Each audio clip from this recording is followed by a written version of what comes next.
All of you. As we all know that the book of 8th class has changed. Now we are today going to talk about the second lesson, which is changed one. The lesson name is The Earth Needs You. In this lesson, before reading the poem, we will talk about dictionary reference activity 1, in which we have to do the meaning of the word as used in the poem. Second, pronunciation. The teacher may refer to dictionary or a mobile phone for correct pronunciation to tell the students. And third is spellings, which means the person or the students should correctly learn the spellings of each and every word. First word is single use.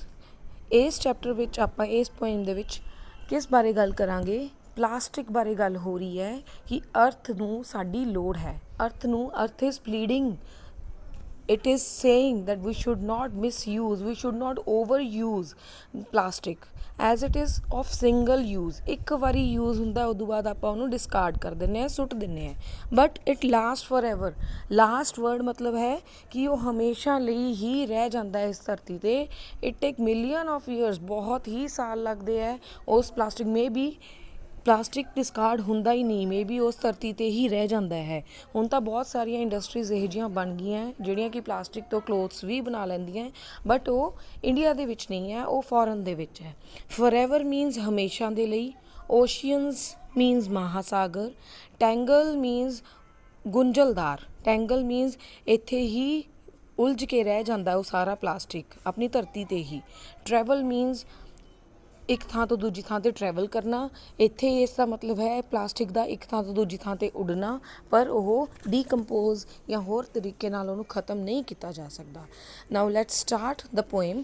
The earth needs you. The earth needs you to change your ways month by month and day by day. The changes are easy, just look and you'll see. The differences can be made by you and by me. Single-use plastic lasts almost forever. It might be cheap, but it's never very clever. It can end up in oceans, rivers, and seas. The wind sometimes carries it and it tangles in trees. When people drop it on the ground, this is not where it stays, it travels around. If people used less, the better place the world would be. The future is in your hands. Cut down and you will see. This is the poem, and now I will give you the meaning of this poem. The first line is the earth needs you. Here you means we people, human beings. ਅਰਥ needs you. ਅਰਥ ਧਰਤੀ ਨੂੰ ਸਾਡੀ ਲੋੜ ਹੈ। ਕਿਸ ਚੀਜ਼ ਤੋਂ ਲੋੜ ਹੈ? ਉਹ ਸਾਨੂੰ ਕਹਿੰਦੀ ਹੈ ਕਿ ਸਾਨੂੰ ਪਲਾਸਟਿਕ ਨੂੰ ਜ਼ਿਆਦਾ ਵਰਤੋਂ ਨਹੀਂ ਕਰਨੀ ਚਾਹੀਦੀ।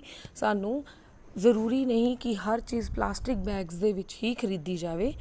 ਸਾਨੂੰ ਆਲਟਰਨੇਟਿਵ ਯੂਜ਼ਸ ਕਰਨੇ ਚਾਹੀਦੇ ਹੈ। ਮਤਲਬ ਜੂਟ ਦੇ ਜਾਂ ਹੋਰ ਚੀਜ਼ ਦੇ ਪਲਾਸਟਿਕ ਬੈਗਸ ਦੀ ਥਾਂ 'ਤੇ ਹੋਰ ਮਟੀਰੀਅਲ ਦੇ ਬੈਗਸ ਨੂੰ ਯੂਜ਼ ਕਰ ਲੈਣਾ ਚਾਹੀਦਾ ਹੈ। ਟੂ ਚੇਂਜ ਯੋਰ ਵੇਜ਼ ਮਤਲਬ ਤਰੀਕੇ। ਸਾਨੂੰ ਆਪਣੇ ਤਰੀਕੇ, ਢੰਗ ਇਹਨਾਂ ਨੂੰ ਬਦਲਣਾ ਚਾਹੀਦਾ ਹੈ। Month by month and day by day. ਰੋਜ਼ ਦੀ ਰੋਜ਼, ਮਹੀਨੇ ਦਰ ਮਹੀਨੇ ਜਦੋਂ ਅਸੀਂ ਆਪਣੀਆਂ ਆਦਤਾਂ ਨੂੰ ਬਦਲ ਲਵਾਂਗੇ ਤਾਂ ਬਹੁਤ ਚੇਂਜਸ ਕਰ ਸਕਦੇ ਹਾਂ। ਚੇਂਜਸ ਕਰਨਾ ਬਹੁਤ ਈਜ਼ੀ ਹੈ। Just look and you will see. ਦੇਖੋ ਅਤੇ ਉਸ ਚੀਜ਼ ਨੂੰ ਤੁਸੀਂ ਕਰੋਗੇ। ਜਦੋਂ ਉਸ ਚੀਜ਼ ਨੂੰ ਤੁਸੀਂ ਦੇਖੋਗੇ ਕਿ ਬਹੁਤ ਜ਼ਿਆਦਾ ਚੇਂਜਸ ਆ ਚੁੱਕੇ ਹੈ, ਆ ਜਾਣਗੇ। The differences that can be made by you and by me. ਬਹੁਤ ਡਿਫਰੈਂਸ ਆਪਾਂ ਕ੍ਰੀਏਟ ਕਰ ਸਕਦੇ ਹਾਂ, ਤੁਸੀਂ ਵੀ ਅਤੇ ਮੈਂ ਵੀ। ਮਤਲਬ ਅਸੀਂ ਜੇ ਚਾਹੀਏ ਤਾਂ ਅਸੀਂ ਇਸ ਕੰਡੀਸ਼ਨ ਨੂੰ, ਅਸੀਂ ਇਸ ਸਿਚੁਏਸ਼ਨ ਨੂੰ ਬਹੁਤ ਵਧੀਆ ਤਰ੍ਹਾਂ ਹੈਂਡਲ ਕਰ ਸਕਦੇ ਹਾਂ। ਸਿੰਗਲ ਯੂਜ਼ ਪਲਾਸਟਿਕ ਜਿਹੜਾ ਸਿੰਗਲ ਯੂਜ਼ ਹੁੰਦਾ ਹੈ। ਮੰਨ ਲਓ ਆਪਣੇ ਬੇਬੀਜ਼ ਹੈ ਜਿਹੜੇ ਪੈਕਟਸ ਵਗੈਰਾ ਖਾਂਦੇ ਆ, ਚੀਜ਼ਾਂ ਖਾਂਦੇ ਆ, ਜਦੋਂ ਉਸ 'ਚੋਂ ਚੀਜ਼ ਖਤਮ ਹੋ ਜਾਂਦੀ ਉਹ ਪੈਕਟ ਡਿਸਕਾਰਡ ਕੀਤਾ ਜਾਂਦਾ, ਡਸਟਬਿਨ 'ਚ ਸੁੱਟ ਦਿੰਦੇ ਹਾਂ ਆਪਾਂ, ਸੁੱਕੇ ਕੂੜੇ 'ਚ ਜਿਵੇਂ ਕਹਿੰਦੇ ਆਪਾਂ ਸੁੱਟ ਦਿੰਦੇ ਹਾਂ। ਪਰ ਉਸ ਕੂੜੇ ਦਾ ਕੀਤਾ ਕੀ ਜਾਂਦਾ ਹੈ, ਉਹ ਕਿਵੇਂ ਡੀਕੰਪੋਜ਼ ਹੋਊਗਾ? ਕਈ ਵਾਰ ਕੀ ਹੁੰਦਾ, ਆਪਾਂ ਨਾਲੀਆਂ ਦੇ ਵਿੱਚ ਉਹ ਪਲਾਸਟਿਕ ਚਲਾ ਜਾਂਦਾ ਹੈ, ਓਸ਼ੀਅਨਸ ਦੇ ਵਿੱਚ ਜਾਂਦਾ ਹੈ, ਪਰ ਉਹ ਖਤਮ ਨਹੀਂ ਹੁੰਦਾ। ਉਹ ਇੱਕ ਥਾਂ ਤੋਂ ਰੁੜ ਕੇ ਦੂਜੀ ਥਾਂ 'ਤੇ ਚਲਾ ਜਾਂਦਾ ਹੈ। ਲਾਸਟ ਆਲਮੋਸਟ ਫੋਰਐਵਰ, ਹਮੇਸ਼ਾ ਲਈ ਰਹਿ ਜਾਂਦਾ ਹੈ ਉਹ। It might be cheap but it's not very clever. ਚਾਹੇ ਉਹ ਬਹੁਤ ਸਸਤਾ ਹੈ, ਪਰ ਇਹ ਸਾਡੀ ਇਟਸ ਨਾਟ ਵੈਰੀ ਕਲੈਵਰ, ਮਤਲਬ ਪਲਾਸਟਿਕ ਨੂੰ ਨਹੀਂ ਪਤਾ ਉਹਨੇ ਕਿੱਥੇ ਜਾਣਾ, ਕਿੱਥੇ ਡੀਕੰਪੋਜ਼ ਹੋਣਾ। ਇਹ ਸਾਡੀ ਆਪਦੀ ਸਮਝਦਾਰੀ ਹੋਣੀ ਚਾਹੀਦੀ ਹੈ ਕਿ ਅਸੀਂ ਉਹਦਾ ਘੱਟ ਯੂਜ਼ ਕਰੀਏ। It can end up in oceans, rivers and seas. ਇਹ ਐਂਡ ਅਪ ਮਤਲਬ ਹੈ ਕਿ ਆਪਾਂ ਯੂਜ਼ ਕੀਤਾ, ਖਾਲੀ ਛੱਡਿਆ, due to wind, due to air, due to any substance, anyway, ਉਹ ਓਸ਼ੀਅਨਸ, ਰਿਵਰਸ ਅਤੇ ਸੀਜ਼ ਦੇ ਵਿੱਚ ਪਹੁੰਚ ਜਾਂਦਾ ਹੈ। The wind sometimes carries it, wind ਹਵਾ ਉਹਨੂੰ ਲੈ ਕੇ ਜਾਂਦੀ ਹੈ। ਇਟ ਟੈਂਗਲਸ ਇਨ ਟਰੀਜ਼, ਕਈ ਵਾਰੀ ਟਰੀਜ਼ ਦੇ ਵਿੱਚ ਹੀ ਉਲਝ ਕੇ ਰਹਿ ਜਾਂਦਾ ਹੈ, ਉੱਥੇ ਹੀ ਖੜ੍ਹ ਜਾਂਦਾ ਹੈ। When people drop it on the ground, ਜਦੋਂ ਲੋਕ ਗਰਾਊਂਡ 'ਤੇ ਉਹਨੂੰ ਸੁੱਟਦੇ ਹੈ, this is not where it stays, ਉਹ ਉੱਥੇ ਹੀ ਨਹੀਂ ਰਹਿ ਜਾਂਦਾ, ਉਹ ਸਾਰੇ ਪਾਸੇ ਘੁੰਮਦਾ ਹੈ। If people used less the better place the world would be, ਜੇ ਲੋਕ ਉਸਨੂੰ ਥੋੜ੍ਹਾ ਯੂਜ਼ ਕਰਨ ਤਾਂ ਇਹ ਸੰਸਾਰ ਬਹੁਤ ਵਧੀਆ ਬੈਟਰ ਪਲੇਸ ਬਣ ਸਕਦਾ ਹੈ। ਫਿਊਚਰ ਸਾਡਾ, ਭਵਿੱਖ ਸਾਡਾ ਸਾਡੇ ਹੀ ਹੱਥਾਂ ਦੇ ਵਿੱਚ ਹੈ। ਇਸ ਕਰਕੇ ਇਸ ਚੀਜ਼ ਨੂੰ ਘਟਾਓ ਅਤੇ ਤੁਸੀਂ ਦੇਖੋਗੇ ਕਿ ਇਸ ਦਾ ਬਹੁਤ ਜ਼ਿਆਦਾ ਡਿਫਰੈਂਸ ਹੋਇਆ ਹੈ, ਬਹੁਤ ਜ਼ਿਆਦਾ ਸਾਨੂੰ ਇਸ ਚੀਜ਼ ਦਾ ਫਾਇਦਾ ਹੋਇਆ ਹੈ। ਇਹ ਪੋਇਮ ਦੀ ਐਕਸਪਲੇਨੇਸ਼ਨ ਹੈ। ਇਸ ਤੋਂ ਬਾਅਦ ਬਹੁਤ ਸਾਰੀਆਂ ਐਕਟੀਵਿਟੀਜ਼ ਹੈ ਜੋ ਆਪਾਂ ਨੈਕਸਟ ਵੀਡੀਓਜ਼ ਦੇ ਵਿੱਚ ਕਰਾਂਗੇ। Thank you so much.